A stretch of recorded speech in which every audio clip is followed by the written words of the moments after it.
xildhibaan Ibraahim Mahdi Buuba oo kamid ah xildhibaanada golaha wakiilada Somaliland ayaa waxa uu ka hadlay heerka furashada ururada siyaasadda Somaliland oo maalmihii ugu dambeeyay la hadalhayay in la horkeeni doono golaha wakiilada Somaliland. Inta anagu ognahay waxa weeyaan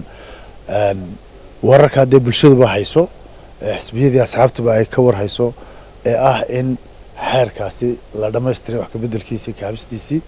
وحفيزك غريقان كجودة قرن جبجبية لما اشتري مدحونا هنو قد بي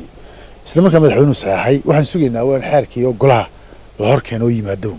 مركا إنه ما أنت لصدره إبر خميس لصدره السبت لصدره ويقصوص عادين برتكيسي ما دو أنت وصورت قلوي مركا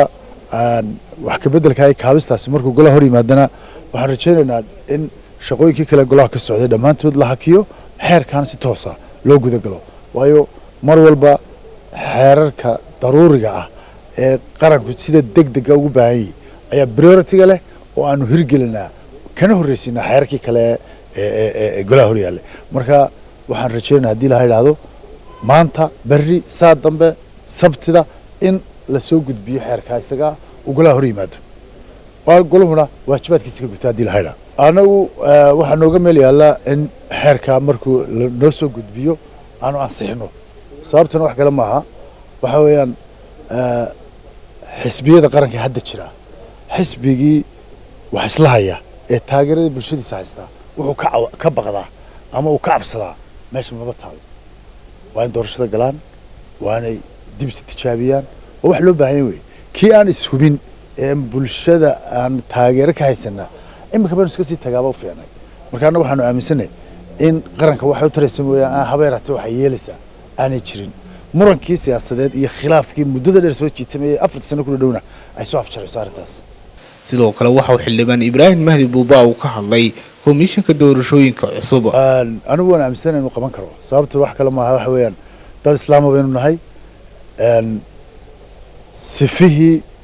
sharcinimo ee xubnahaasi komishan doorasho ku noqon lahaayeen waa loo dhameystiray waa la soo magacaabay golaasha qaranka waa la soo mariyay ولا أنسحي محكمة ولا وجود بي ولا داري قفك إسلام كا مر هدو كتاب عند صاروا أو دارته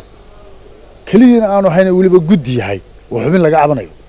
لين ما يو إنه حقس كرو أما وحق له عين كرو آخر ديسا يفتين كيسة بقى علامة لها كم وشنا يا دق قف كتاب عند صاري وقرصور الله دري أو وحق له عي marka u malan maayo anu inay wax xumeyn karaan waa mid kale xubin ama laba xubnood iyaga 7 xubnood waxa qaban karta ama ay qaribi kartaa iska yarba marka waxaan aaminsanahay xubnaha komishanka hadda jooga shaqada inay qaban karaan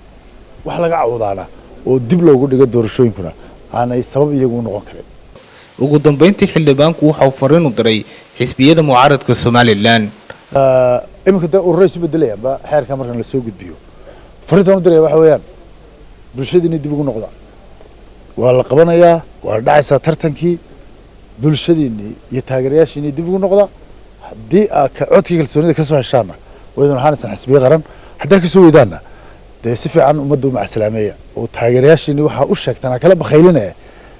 inaana iyagu dhicin ama iyagu aanay lahayn maxaa la yiraahdaa dib u dhaci ama rajadii xisbiyada mucaaradka lagu qabay ee la waayay